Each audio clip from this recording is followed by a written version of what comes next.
City India news, महाराष्ट्रातील लोकप्रिय news channel.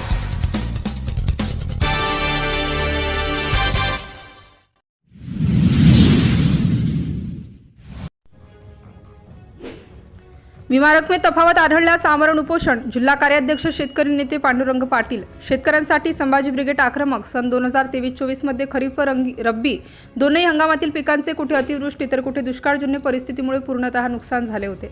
शेतकऱ्यांनी त्यावेळी तक्रार नोंदवण्याच्या पोर्टलवर तक्रारी नोंदवल्या, परंतु अनेक ठिकाणी एकाच तारखेला एकाच ठिकाणच्या एकाच घरातील वेगवेगळ्या खात्यावरील सोबत नोंदवलेल्या तक्रारींपैकी काही तक्रारी कंपनीकडून एक्सेप्ट तर काही तक्रारी नॉट इन्सिडेंट हॅपन्स असं कारण देत रिजेक्ट करण्यात आल्या। सदर बाब अनेक आंदोलने व निवेदनाद्वारे संभाजी ब्रिगेड मार्फत वेळोवेळी लक्षात आणून देण्यात आली व आता सुधारित निर्णयानुसार सर्व रिजेक्ट तक्रारी एक्सेप्ट करण्यात येत आहेत। परंतु ह्या नव्याने स्वीकारल्या जाणाऱ्या शेतकऱ्यांनाही पहिले एक्सेप्ट शेतकऱ्यांएवढीच नुकसान भरपाई मिळणे आवश्यक आहे, कारण यामध्ये सर्वस्वी कंपनीच्या किंवा पोर्टलच्या चुकीमुळे शेतकऱ्यांवर अन्याय झालेला आहे।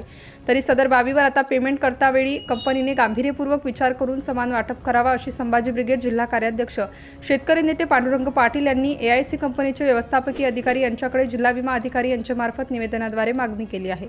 तसेच सदर वाटपात तफावत आढळल्यास गंभीर परिणामांना सामोरे जावे लागलं व संभाजी ब्रिगेडच्या वतीने जिल्हाभर आमरण उपोषण करण्याचा इशारा यावेळी निवेदनाद्वारे देण्यात आला। यावेळी जिल्हा विमा अधिकारी नितेश वाघ व तालुका विमा प्रतिनिधी यांची उपस्थितीत संभाजी ब्रिगेड तालुका अध्यक्ष धनंजय बुरकुल, तालुका कार्याध्यक्ष नितीन वैराड, कार्यकारिणी सदस्य गजानन पवार, तालुका कोषाध्यक्ष महेश बापू देशमुख, सदस्य प्रशांत इंगळे, सतीश दुतोंडे आदी पदाधिकाऱ्यांच्या सह्या असलेले निवेदन सादर करण्यात आले। सिटी इंडिया न्यूजसाठी प्रतिनिधी शेख वसीम, सुलतानपूर।